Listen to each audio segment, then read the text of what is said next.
الرحمن الرحيم وما أرسلناك إلا رحمة للعالمين صدق الله العظيم। সম্মানিত হাজরিন, বাংলাদেশ জামাত ইসলামী বুশিঙ্গি ইউনিয়নের 2 নং পটকা কর্তৃক আয়োজিত নবী করিম সাল্লাল্লাহু আলাইহি সাল্লামের সিরাত সম্পর্কে আপনাদের সামনে কিছু শোনানোর জন্য, কিছু বলার জন্য ইন্তজাম করতে পেরেছি।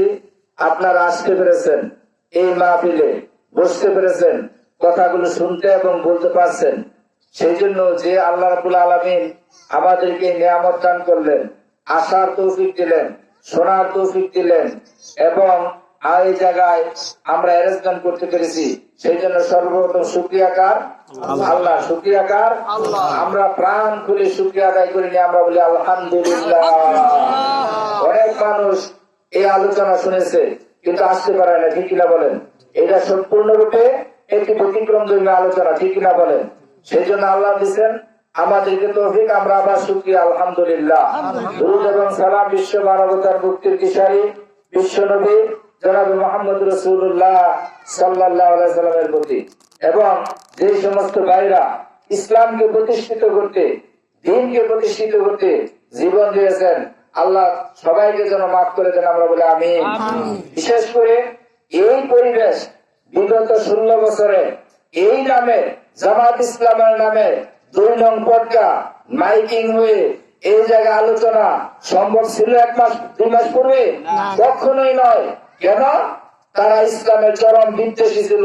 আজকে একটা পরিবেশ হয়েছে, পশ্চিম বিরোধী ছাত্র আন্দোলন, জনতা, আম জনতা সবাই মিলে এমন একটি পরিবেশ করেছেন, যারা করেছেন আহত হয়েছে। আল্লাহ রাব্বুল আলামিন তাদেরকে যেন কামেলা দান করুন, আমরা বলি আমিন। আমি সংক্ষেপে অল্প কিছু কথা নবী সাল্লাল্লাহু আলাইহি ওয়াসাল্লামের জীবন সম্পর্কে বলবো। যদি এটা কিছু ধারণা আমরা অর্জন করতে পারি, আমাদের জীবন হয়তো বা চেঞ্জ হবে, পরিবর্তন হবে, ঠিক না বলেন? সেই জন্য আল্লাহর কাছে প্রার্থনা করছি, লা ইলমা লানা ইল্লা মা আল্লামতানা ইন্নাকা আনতাল আলিমুল হাকিম রব্বি জিদনি ইলমা। ক্বালা রব্বি ইশরাহ লি সাদরি ওয়া ইয়াসসির লি আমরি ওয়াহলুল উকদাতাম মিন লিসানি ইয়াফকাহু কওলি। আল্লাহ যদি ইচ্ছে করেন তাহলে বলাইতে পারবেন, আর যদি ইচ্ছে না করেন, যত বড় আলেমই হোক আর বক্তাই হোক, তা সামনে আসলে আল্লাহ যদি ইচ্ছে না থাকে বলা সম্ভব? কখনো নেই। সেই জন্য আল্লাহর সামর্থ্য, আল্লাহর অনুগ্রহ, আল্লাহর দয়া কামনা করছি, তিনি যেন কিছু বলার তৌফিক দান করেন, আমরা আবার বলি আমিন। দেখেন, নবী করিম সাল্লাল্লাহু আলাইহি ওয়াসাল্লাম সিরাত জীবনী সম্পর্কে যদি আমরা বলি তাহলে এর কিছুই করতে পারবো না এই অল্প সময়, অর্থাৎ আসর থেকে মাগরিব 1 ঘন্টাও না। এই জায়গা বলা হয়েছে আটলান্টিক মহাসাগরে কেউ যদি আঙ্গুল ঢুকায়া এরপরে তোলে, তাহলে পানির তুলনায় যে আঙ্গুল ঢুকছে, পানি প্রবেশ করেছে, কি সব নগণ্য না, সামান্য না? রাসূল সাল্লাল্লাহু আলাইহি ওয়াসাল্লামের জীবন এর থেকে আমরা যে আলোচনা করি এর চেয়ে বেশি নগণ্য। আল্লাহু আকবার। তার কত বিশাল জীবনী, কত বিশাল শিক্ষা আমাদের সামনে রয়েছে। সম্মানিত ভাইসব, সেই জন্য রাসূল সাল্লাল্লাহু আলাইহি ওয়াসাল্লাম যখন নাকি দুনিয়াতে আগমন করেন 570 খ্রিস্টাব্দে, ওই যুগটাকে আইএমএ জাহেলিয়াত বলা হয়। কি বলা হয়? আপনারা বলতে হবে, কি বলা হয়? আইএমএ জাহেলিয়াত। অর্থাৎ ওই যুগে আপনার কোনো ন্যায় নীতি ছিল না, আপনার খুন খারাপি, দর্শন, ছিনতাই, রাহাজানি, এরপর হচ্ছে আপনার জিনা, মেয়ে সন্তানদেরকে জীবন্ত কবর দিত এবং যারা চতুর্দিকে যুবক শ্রেণীর লোকজন দাঁড়িয়ে থেকে একটা যুবতী মহিলাদেরকে ওই জায়গায় ঘুরাইতো।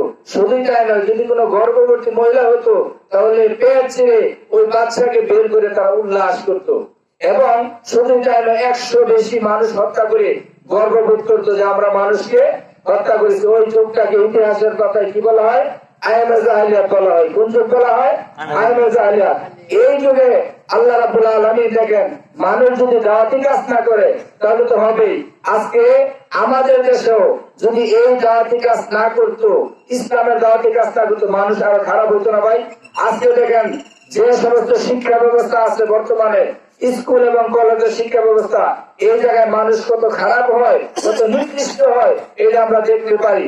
কিন্তু এই দাওয়াত যদি বন্ধ হয়ে যায় তাহলে আমাদের সেই আইনের জাহেলিয়াতের মতন অবস্থা তৈরি হবে। সেই জন্য ওই সময় আল্লাহ রাব্বুল আলামিন বিশ্ব নবী জনাবে মুহাম্মদ রাসূলুল্লাহ সাল্লাল্লাহু আলাইহি সাল্লামকে কই পাঠাইলেন? আরবের মক্কা প্রান্তরে পাঠাইলেন। কে পাঠাইলেন? আল্লাহ রাব্বুল আলামিন পাঠাইলেন। তিনার মায়ের নাম ছিল আমেনা, পিতার নাম ছিল আব্দুল্লাহ, দাদার নাম আব্দুল মুত্তালিব। তিনি যখন নাকি জন্মগ্রহণ করেন, এরপরে বড় হন, আস্তে আস্তে তিনি কি করেন?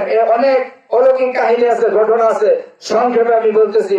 তিনি যখন বড় হন তখন হিলফুল ফুজুল নামে একটি সংগঠন গঠন করেন এবং তিনি যুদ্ধে অংশগ্রহণ করতেন। বিভিন্ন যুদ্ধে তীরগুলো কি করতেন? সংগ্রহ করতেন, তাদের নেতাদেরকে ওই জায়গায় দিতেন। কিন্তু নবী করিম সাল্লাল্লাহু আলাইহি সাল্লাম যখন নাকি আপনার ওই 40 বছর পদার্পণ করলেন, তখন হেরা গুহায় ধ্যানমগ্ন হন। এই সমাজ ব্যবস্থার জন্য, এই জাতির জন্য তিনি ধ্যানমগ্ন হলেন। আল্লাহ রাব্বুল আলামিন প্রথম সূরা, প্রথম আয়াত নাযিল কি করলেন বলেন তো? ইকরা বিসমি রাব্বিকাল্লাযী খালাক। ঠিক না বলেন? ইকরা, হে নবী আপনি পড়েন আপনার রবের নামে যিনি আপনাকে সৃষ্টি করেছেন। বলেন সুবহানাল্লাহ, বলেন সুবহানাল্লাহ। দেখেন এই জায়গায় আল্লাহ কোরআনে নামাজের কথা বলা হয় নাই, রোজার কথা বলা হয় নাই, হজের কথা বলা হয় নাই, যাকাতের কথা বলা হয় নাই। বলছে কি? ইকরা, আপনি পড়েন আপনার প্রভুর নামে। দেখেন এই পড়াশোনা পৃথিবীতে যারা শ্রেষ্ঠত্ব এখন দিতেছে, নেতৃত্ব দিতেছে, কিসের নেতৃত্বে? পড়াশোনার নেতৃত্বে। ঠিক না বলেন? সেই জন্য এই পড়াশোনা আপনার যে যত করবে, ওই জন্য আমাদের একটা কথা আছে কি, যে লেখাপড়া করে যে গাড়ি ঘোড়া চলেছে, লেখাপড়া করে যে গাড়ি ঘোড়া চলেছে। সেই জন্য এই লেখাপড়ার জন্য বাংলাদেশ জামাত ইসলামী, এই যে অন্যান্য অনেক দল আছে আমাদের দেশে, আছে কিনা বলেন? কোন দল কি কোনদিন মানে বলবে যে তুমি নামাজ পড়ো কিনা, তুমি হাদিস পড়ো কিনা, ইসলামী সাহিত্য পড়ো কিনা, তুমি মানুষের সাথে ভালো আচরণ কিনা, ওই বলে না। কিন্তু এই জামাত ইসলামের একটা সিলেবাস আছে, কর্মীদের সিলেবাস আছে, রোকনদের সিলেবাস আছে। ইসলামকে জানা বুঝা যদি না বুঝেন তাহলে ইসলাম আপনি কিভাবে কায়েম করবেন? ইসলামী অর্থনীতিকে আপনাকে জানতে হবে না, ইসলামের সমাজনীতিকে জানতে হবে না, ইসলামের পারিবারিক নীতিকে জানতে হবে না। এই বিষয়গুলো যদি পড়াশোনা না করেন তাহলে কিভাবে আসবে? সেই জন্য এই পড়াশোনার জন্য আল্লাহ রাব্বুল আলামিন বলছেন যে অনেক আয়াত আছে যে পড়াশোনার কথা বলা হয়েছে। সেই জন্য আল্লাহ রাব্বুল আলামিন প্রথম আয়াত নাযিল করেন, ইকরা বিসমি রাব্বিকাল্লাযী খালাক। হে নবী আপনি পড়ুন আপনার প্রভুর নামে। এটা যখন নাযিল হলো তখন নবী সাল্লাল্লাহু আলাইহি ওয়াসাল্লাম একটু ভয় পেয়ে গেলেন। তিনি খাদিজাকে গিয়ে বললেন, হ্যাঁ খাদিজা, আমার এই মনে জিবরাইল ফেরেশতা আছে, এসে নিয়েছে। বলছে আপনার কোনো ভয় নাই, আপনি অভাবীদেরকে দান করেন, আত্মীয়তা করেন, আপনি মানুষদের উপকার করেন, সেই জন্য আপনার কোনো ভয় নাই, নিশ্চয়ই আপনার কোনো মঙ্গলের জন্য এটা করা হয়েছে। এরপরে কিছুদিন পরে আল্লাহ রাব্বুল আলামিন নাযিল করলেন, ইয়া আইয়ুহাল মুদ্দাসসির কুম ফানজির ওয়া রাব্বাকা ফাকাব্বির ওয়া সিয়াবাকা ফাতাহির। এটা জন্য হে কম্বল আবৃতকারী ব্যক্তি, আপনি উঠুন এবং মানুষকে সাবধান করুন। নবী করিম সাল্লাল্লাহু আলাইহি ওয়াসাল্লাম সাফা পাহাড়ে দাঁড়িয়ে মানুষদেরকে বললেন, ইয়া সুবাহাহু ইয়া সুবাহাহু, হাই সকালবেলার বিপদ, হাই সকাল বেলার বিপদ। এটা যখন বলছেন, ওই দেশে আরব দেশের নিয়ম ছিল, যখন এটা বলতো কোন লোক বিপদে পড়তো তখন সবাইকে ওই বিপদে উদ্ধার করতো। মুহাম্মদ সাল্লাল্লাহু আলাইহি ওয়াসাল্লাম যখন এটা বললেন তখন বললেন কি হয়েছে? বনু মুত্তালিব, বনু হাশেম, বনু যত সম্প্রদায় আছে সব সম্প্রদায়ের লোকজন একজন করে লোক পাঠাইলো, মুহাম্মদের কি হয়েছে তোমরা গিয়ে শুনে আসো। এর আগে নবুয়ত প্রাপ্তির আগে আরবের ভিতরে যত জাহেলিয়াতের ভিতরে যত মানুষ ছিল তার ভিতরে সর্বশ্রেষ্ঠ বিশ্বাসের দিকে তার উপাধি কি ছিল? আলামিন। আলামিন, আল্লাহ আকবার। কি ছিল? আলামিন, বিশ্বাসী। এই লোকটা যখন ডাকলেন তখন তারা কি করলো? নবী সাল্লাল্লাহু আলাইহি ওয়াসাল্লাম বললেন, আমি যদি তোমাদেরকে বলি পাহাড়ের অপর প্রান্তে একজন সৈন্যবাহিনী উঠতে বসে আছে তোমাদেরকে মারার জন্য, তোমরা কি বিশ্বাস করবে? ওই জায়গায় সমস্যা বললো যে অবশ্যই আমরা বিশ্বাস করবো। তখন রাসূল সাল্লাল্লাহু আলাইহি ওয়াসাল্লাম বলছেন, তোমরা পড়ো লা ইলাহা ইল্লাল্লাহু মুহাম্মাদুর রাসূলুল্লাহ সাল্লাল্লাহু আলাইহি ওয়াসাল্লাম। এই কথা যখন বললেন তখন ওই মজলিসে যত লোক ছিল তার ভিতরে তার চাচা, আপন চাচা আবু লাহাব, নাম শুনছেন? সূরা লাহাব করে একটা সূরা আছে। এই লাহাব এক মুষ্টি পাথর নিয়ে নবী সাল্লাল্লাহু আলাইহি ওয়াসাল্লামের দিকে নিক্ষেপ করলেন এবং তাকে কি করলেন? অপদস্থ করলেন, অসম্মান করলেন। রাসূল সাল্লাল্লাহু আলাইহি ওয়াসাল্লাম দাওয়াতি কাজ করতেছেন, করছেন কিনা? 3 বছর রাসূল সাল্লাল্লাহু আলাইহি ওয়াসাল্লাম গোপনে দাওয়াত দিয়েছেন। কয় বছর? 3 বছর। এমন সময় গেছে রাসূল সাল্লাল্লাহু আলাইহি ওয়াসাল্লামের ছেলে যখন মারা গেলেন, 2 ছেলে যখন মারা গেলেন, তখন কাফেররা টিটকারি করতো। কি করতো? বললো যে মুহাম্মদের নাম নিশানা পৃথিবী থাকবে না, তাকে না মুহাম্মদ বলে কেউ যে বলবে এরকম কোন লোক থাকবে না, তার সন্তান আদি নাই, সে অচিরে বিলীন হয়ে যাবে। সে যে দাওয়াতি কাজ করতেছে কি, আল্লাহর দাসত্ব করো, আল্লাহর রাজাবন্দি করো, সুতরাং এটা নিমিষেই এই মাটিতে বিলীন হয়ে যাবে, এই কথা বলতেছিল। কিন্তু আল্লাহ রাব্বুল আলামিন নাযিল করে দিলেন কি, ইন্না আ'তাইনাকাল কাউসার, হে নবী আমি আপনাকে কাউসার দান করলাম। সুবহানাল্লাহ। এই কাউসার বলতে এই জায়গায় অনেক কিছু বলা হয়েছে, কাসরাতুন থেকে কাউসার, অনেক কিছু আল্লাহ রাব্বুল আলামিন দিয়েছেন। এরপরে দেখা গেছে সময়ের আবর্তমানে মুহাম্মদের নাম আজানে লওয়া হয় কিনা বলেন, নামাজে পড়েন কিনা? আপনি মুহাম্মদের নাম, শত শত মুহাম্মদের নাম আজকে নাম নিচ্ছে, কিন্তু আবু জাহেলের নাম আপনার সন্তানের নাম রাখবেন? আবু জাহেলের নাম, উতবার নাম, সাইবার নাম, সুতরাং তারা বিলীন হয়ে গেছে। এক সময় বাংলাদেশ জামাত ইসলামী যখন কাজ করতো, তো নাস্তিকবাদী এবং বেঈমান এবং ভারতের যারা নাকি কুপকৃত হল, তারা চক্রান্ত করেছিল এই আন্দোলন বেঁচতে যাবে, এই আন্দোলন বাংলার জমিনে স্থায়ী হবে না, সুতরাং তাদের নাম নিশানা নেওয়ার মতন কোন লোক থাকবে না। কিন্তু কালের আবর্তমানে, সময়ের ব্যবধানে তারাই বরং সেই দেশে উধাও হয়ে যাবে, জামাত ইসলাম এই দেশের ভিতরে থাকবে। ঠিক কিনা বলেন? সেই জন্য এই জামাত ইসলাম ইসলামী আন্দোলন করে রাসূল সাল্লাল্লাহু আলাইহি ওয়াসাল্লাম এই আয়াত দিয়ে নাযিল করলেন যে আপনাকে অনেক কিছু দান করা হয়েছে। নবী সাল্লাল্লাহু আলাইহি ওয়াসাল্লাম দাওয়াতি কাজ করতেন, এরপর আবু বকর, এরপরে আপনার খাদিজা, এমন আলী, এই সমস্ত লোক ইসলাম ধর্ম গ্রহণ করলো। আল্লাহ রাসূল দোয়া করলেন, হে আল্লাহ তুমি 2 ওমরের 1 ওমর ইসলামের ভিতর প্রবেশ করাও। তখন হযরত উমর রাদিয়াল্লাহু তাআলা তখন ইসলাম ধর্ম গ্রহণ করেন নাই, তিনি যাইতেছেন মুহাম্মদকে হত্যা করার জন্য। কাকে? মুহাম্মদকে হত্যা করার জন্য যাচ্ছেন। প্রথমে এক লোক দেখা, বলে কই যাচ্ছ? বলে মুহাম্মদকে হত্যা করার জন্য যাচ্ছি। বলে নিজের বাড়ির খবর লও না? মুহাম্মদকে হত্যা করতে বলে কি হয়েছে? বলে তোমার বোন এবং বউটি ইসলাম ধর্ম গ্রহণ করছে। বলে তাই নাকি? ওই নাঙ্গা তোলার ওই জায়গা থেকে ফিরা বোন এবং বউটি দিকে যাচ্ছে। ওই জায়গায় আব্দুল্লাহ ইবনে আরব রাদিয়াল্লাহু তাআলা আনহু তিনি তোহা, সূরা তোহা শিক্ষা দিতেছিলেন তাদেরকে। যখন ওমর গিয়া তার বোন এবং ভগ্নিপতিকে আঘাত করলেন, বিশেষ করে ভগ্নিপতির বোন আগে আসলেন, রক্তাক্ত হয়ে গেলেন, পরে ঘোষণা করলেন আমাদেরকে যদি মেরেও ফেলেন আমরা এই দাওয়াত থেকে, এই ইসলাম মুহাম্মদ সাল্লাল্লাহু আলাইহি ওয়াসাল্লাম ধর্ম থেকে আমরা কোনদিন বিচ্ছিন্ন হব না। তখন উমরের মনটা একটু নরম হয়ে গেল, বলে যে আচ্ছা তোমরা যে পড়ো এটা একটু শোনাও তো। বলছে তুমি গোসল করে আসো, তুমি পবিত্র হয়ে আসো। যখন পবিত্র হয়ে আসলেন তখন তাহা মা আনজালনা আলাইকাল কুরআনা লিতাশকা, এই থেকে পড়া শুরু হইলো।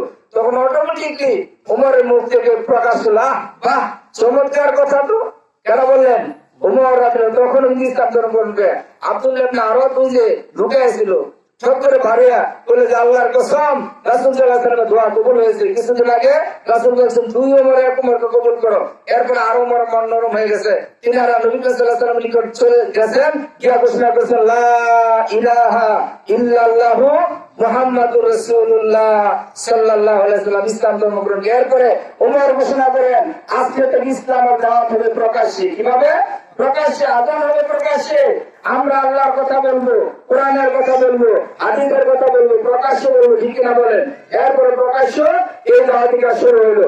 এরপরে নবী সাল্লাল্লাহু আলাইহি ওয়াসাল্লাম বদর যুদ্ধ সংগঠিত হয়েছিল। কয়জন ছিল? 313 জন নিয়ে বদর যুদ্ধে। কারা মুসলমান? কারা বিজয় হয়েছিল? মুসলমানরা বিজয় হয়েছিল। উহুদ যুদ্ধে যখন যাচ্ছে, প্রথমে আব্দুল্লাহ ইবনে উবাই মুনাফিকদের সর্দার। এখনো মুসলমানদের ভিতরে মুনাফিক আছে না? আছে। ওই মুনাফিক যখন যাচ্ছে প্রথমে বললো আমরা কই যাচ্ছি? উহুদ প্রান্তরে যুদ্ধ করার জন্য। তাদের বললো যে আমরা যদি যাই ওই জায়গায় মৃত্যু হবে, আমরা যদি যাই ওই জায়গায় আমাদের মেরে ফেলবে, যাওয়ার দরকার নেই। প্রতিমধ্যে 300 জন লোককে কি করলো? আব্দুল্লাহ ইবনে উবাই চলে আসলেন। দেখেন এখনো কিছুদিন আগেও যখন নাকি জামাত ইসলামের আমাদের মিটিং মিছিল হইতো, আমাদের বিভিন্ন জায়গায় বিক্ষোভ মিছিল হতো, আমাদের অনেক লোক গেছে না। বলে যদি ধরে পুলিশে, যদি মামলা হয়।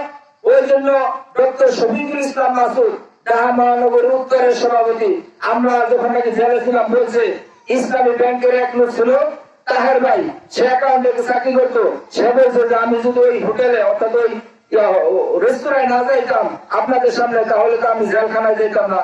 তখন ওনায় চোখ দুটি মানে খুব রাগান্বিত হয়ে, তোমাকে কে শিক্ষা দিয়েছে, তোমার বাড়িতে যদি তুমি একদিনের জন্য জামাত ইসলাম না করতে, এরপরে তোমার রিজিক যদি জেলখানার ভিতর থাকতো, পৃথিবীর কোন শক্তিও তোমাকে এই জায়গায় জেলখানা থেকে বিরত রাখতে পারতো না। ঠিক কিনা বলেন? ঠিক কিনা বলেন?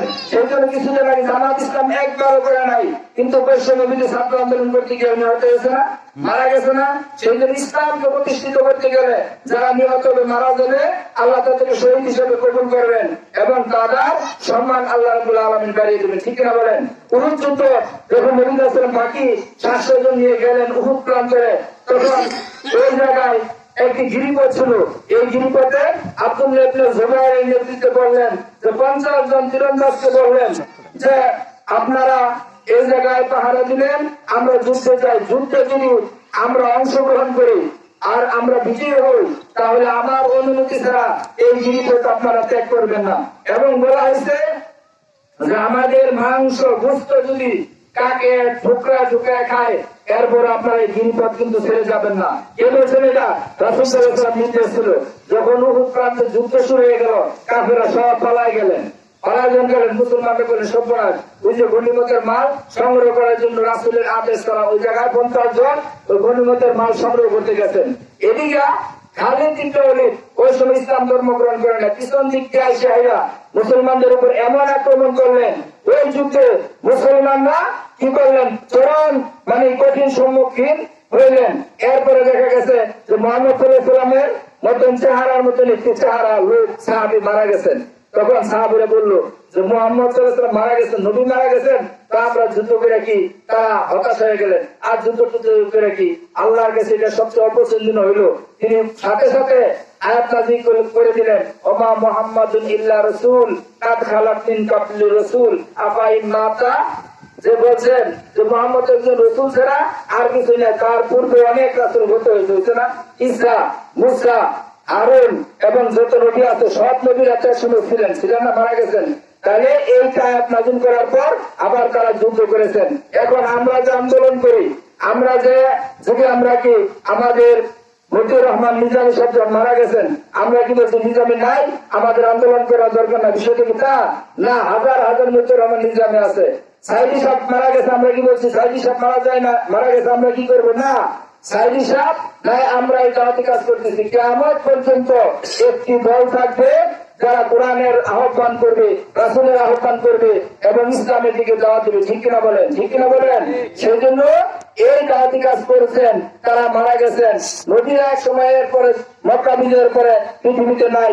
এই দাওয়াতি কাজ সব সময় কিয়ামত পর্যন্ত একটি মানুষ করবে, একটি দল করবে। দেখেন অন্যান্য যত নবী আছে, আমরা বলি অন্যান্য যত নবী আছে, সব নবীদের জীবনী আছে না? বলেন, প্রশ্ন বুঝতেছেন? আপনারা এদিকে দেখান, সব নবীদের একটা জীবনী আছে, কিন্তু এই জীবনী মূল জীবনী আছে এবং নাই। কিন্তু বিশ্ব নবী মুহাম্মদ রাসূলুল্লাহ সাল্লাল্লাহু আলাইহি ওয়াসাল্লাম বৃদ্ধকাল, যৌবনকাল, এরপরে হচ্ছে শিশুকাল, যত যা আছে সব কিছুর লেখক যারা লিখছেন, তাদের বর্ণনা, তাদের সংখ্যা হচ্ছে লক্ষাধিকের উপরে। বলে আল্লাহু আকবার, আল্লাহু আকবার। লক্ষাধিকের উপরে। বিদায় হজের সময় 1 লক্ষের উপর সাহাবী ছিলেন। ওই জায়গায় বলেছেন যে অন্য অন্যকে আমরা নেতার অনুসরণ করি, অন্যান্য দলের নেতা আছে না, আমরা নেতা সিগারেট খায়, কর্মীরাও খায়, নেতা নামাজ করে, কর্মীরাও করে, নেতা আমরা মিথ্যা কথা বলে, কর্মীরাও করে। ঠিক কিনা বলেন? করে কিনা বলেন? এই নেতারা যা করে তাই। কিন্তু নবী করিম সাল্লাল্লাহু আলাইহি ওয়াসাল্লাম বলছেন যে আমার ভিতর এবং বাহির যা আছে সব কিছু খুলে খুলে মানুষের কাছে বর্ণনা করে। সুবহানাল্লাহ, আল্লাহু আকবার বলেন, আল্লাহু আকবার। কে বলছেন? আল্লাহ রাসূল সাল্লাল্লাহু আলাইহি ওয়াসাল্লাম বলছেন ভিতরে যা আছে সব খুলে খুলে বর্ণনা করো। তাকে মাইক্রোফোন যন্ত্র দিয়ে, দূরবীক্ষণ যন্ত্র দিয়ে কোন জায়গায় ভুল আছে? বলেন, কোন ভুল আছে? নাই। তাহলে ওনাই হচ্ছে ভুলের ঊর্ধ্বে। আদর্শ কেনা আমাদের মোহাম্মদ রাসূলুল্লাহ সাল্লাল্লাহু আলাইহি ওয়াসাল্লাম হচ্ছেন আদর্শ। সেই জন্য আমাদের স্লোগান হচ্ছে আমার নেতা তোমার নেতা বিশ্বনবী মুস্তাফা। আবার জোরে বলেন আমার নেতা তোমার নেতা বিশ্বনবী মুস্তাফা। আমরা হাদিস নবী নেতার অনুসরণ করব না, ঠিক কিনা বলেন? যারা কোরআনের আহ্বান করবে না, যারা হাদিসের আহ্বান করবে না, তাদের ডাকে আমরা যাইব না। যারা বলবে মান আহসানু কাওলাম মিম্মান দা ইলাল্লাহি ওয়া আমিলা সালিহাও ওয়া ক্বালা ইন্নানি মিনাল মুসলিমিন, তার কথা হবে তো অধিক ভালো কার কথা হতে পারে যে আল্লাহর দিকে ডাকে এবং বলে আমি মুসলমান, ঠিক কিনা বলেন? সেই জন্য দাওয়াত হলো আল্লাহর দিকে। কার দিকে? আল্লাহর দিকে। সমস্ত নবীদের দাওয়াত ছিল কুল লা ইলাহা ইল্লাল্লাহ, আল্লাহ ছাড়া আর কোন ইলাহ নাই, মাবুদ নাই। তিনি সব নবীরা বলছেন। আল্লাহ বলছেন ওয়ালাকাদ বাআসনা ফি কুল্লি উম্মাতির রাসূলা আনি ইবুদুল্লাহ ওয়াজতানিবুত তাগুত। ওয়ালাকাদ বাআসনা, আমি প্রেরণ করেছি ফি কুল্লি উম্মাতির রাসূলা, প্রত্যেক জাতির নিকট আমি রাসূল প্রেরণ করেছি। কার বাণী? কার বাণী? আল্লাহর বাণী। তারা বলছে আমি ইবুদুল্লাহ, তোমরা আল্লাহর ইবাদত করো। কার ইবাদত করো? আল্লাহর। কোন রাসূল কি বলছেন আল্লাহ দুইজন? কোন আলেম বলে আল্লাহ দুইজন? এই ক্ষেত্রে সকল আলেম উলামা ফকিহ যারা আছে একমত, আল্লাহ কি এক? আল্লাহ এক। আল্লাহ কোনটা বলছেন? কুল হুয়াল্লাহু আহাদ, আল্লাহ হচ্ছেন এক। তিনি আদি, তিনি অন্ত, তিনি যেরকম ছিলেন এরকম আছেন নাকি? বলেন আছেন না? আল্লাহ পাওয়ার কি কমে গেছে? আজকে দেখেন এই নবী করিম সাল্লাল্লাহু আলাইহি সাল্লামের জীবন আমরা তো মনে করি যে নামাজে নবীর অনুসরণ করি, রোজাতে অনুসরণ করি, হজ অনুসরণ করি, কিন্তু রাষ্ট্রীয় পর্যায়ে রাজনীতি আমরা করতে রাজি না। সব আছি রাজনীতি করতে। অর্থাৎ রাষ্ট্র হচ্ছে রাসূল সাল্লাল্লাহু আলাইহি ওয়াসাল্লাম সবচেয়ে বড় সুন্নাত হচ্ছে রাষ্ট্র পরিচালনা করা কোরআন সুন্নাহ অনুযায়ী, ঠিক কিনা বলেন? যে দেশে, এই দেশ আমাদের দেশ, আমরা মুসলিম দেশ, ইসলামী দেশ কিন্তু না। আমাদের বাংলাদেশ কি মুসলিম দেশ? না, ইসলামী রাষ্ট্র না। মুসলিম দেশ কাকে বলা হয়? যে দেশের অধিকাংশ মানুষ মুসলমান, তাকে মুসলিম রাষ্ট্র বলা হয়। আর যে দেশে আপনার কোরআন সুন্নাহ অনুযায়ী রাষ্ট্র পরিচালনা করে সেটাকে কি রাষ্ট্র বলা হয়?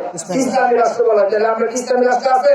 নাই। তাহলে উদখুলু ফিস সিলমি কাফা, নজরুল বলছে যে তোমরা পরিপূর্ণরূপে ইসলামে প্রবেশ করো। এই জায়গায় আমরা যখন নাকি বলি যে আপনি কোরআন সুন্নাহ অনুযায়ী দেশ পরিচালিত হোক, রাজনীতি আমরা পছন্দ করি না। রাজনীতি, আরে ভাই রাজনীতি হচ্ছে কোরআনে যদি রাজনীতি থাকে এটা আমার সবচেয়ে আগে আসতে হবে রাজনীতিতে। আর কোরআন যদি রাজনীতি না থাকে আমি এটার প্রতি এক পা আমি নড়বো না, ঠিক সামনে আগাবো না, ঠিক কিনা বলেন? কোরআনের রাজনীতি আছে যারা নাকি আপনার ক্ষমতাকে কুক্ষিত করার জন্য, ওই পদে পাওয়ার জন্য ফাঁসেক লোক লড়াই করে। আর আপনি যদি কোরআন সুন্নাহর আইনকে প্রতিষ্ঠিত করার জন্য প্রতিযোগিতা করেন, এটা তো আপনার নিঃস্বার্থ প্রতিযোগিতা। কিন্তু তারাই হচ্ছে নবী যারা ক্ষমতাকে পাকাপোক্ত করার জন্য আপনাকে কোরআন হাদিসের আইন যারা কায়েম করতে চায় তাদেরকে বলা হয় জঙ্গিবাদ, তাদেরকে বলে সন্ত্রাসবাদ, তাদেরকে বলে মৌলবাদ, ঠিক কিনা বলেন?